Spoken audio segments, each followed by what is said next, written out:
Hi, I'm Laura. I'm pretty involved with the Wet Canvas website, which is a group of artists, international artists who get together and share ideas and help each other out. And, it's a great place to show your work and talk with like-minded people. Anyway, a bunch of us members from Seattle got together at Daniel Smith for kind of a show and tell demonstration, share this, share that type of thing.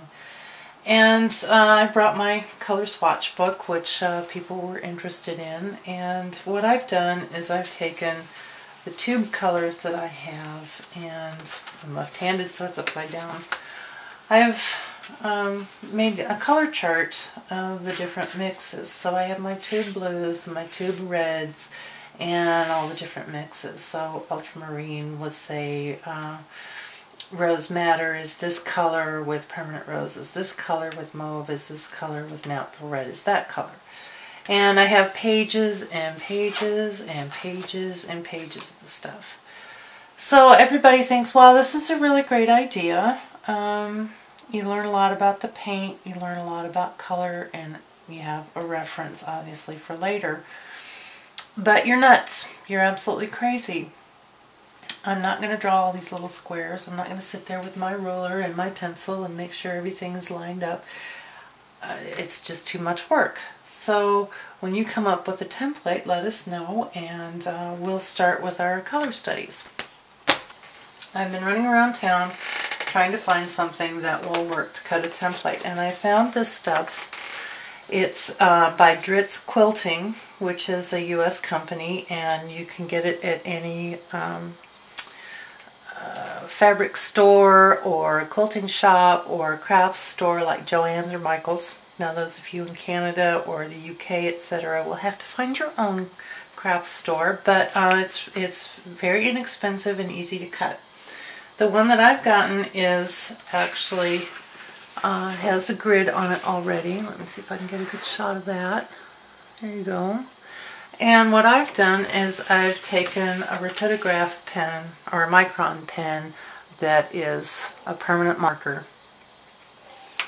I've drawn in, you can't see this, maybe if it's on the white. Okay. I've drawn in little squares, just kind of scribbled in it to make sure I know where I'm going. And I don't want it in this area, I want it just in the areas where I am going to cut, not that I'm not going to cut. And you can take alcohol to clean up any little baubles that you might get like that. Use an X-Acto knife. You can use any sharp knife that you're comfortable with. And you can also use a steel edge ruler if you would like. I'm pretty steady-handed, so I find it easier to cut without the ruler. And you end up with these little lines of squares. So what you want to do when you're cutting, you want to make sure that you go from above the top of the line to below the bottom here. And I cut each side in a row before I start the next row.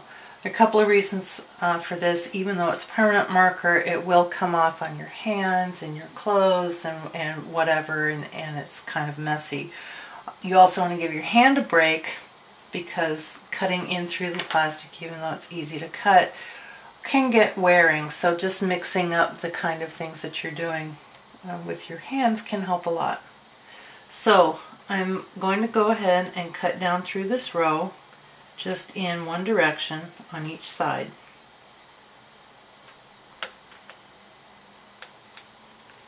You want to make sure that you go all the way through the plastic, or you will end up with a burr on the bottom side that will make your pencil go wonky when you're tracing your squares onto your paper. Now what I've done with this is I've measured the book that I'm going to paint in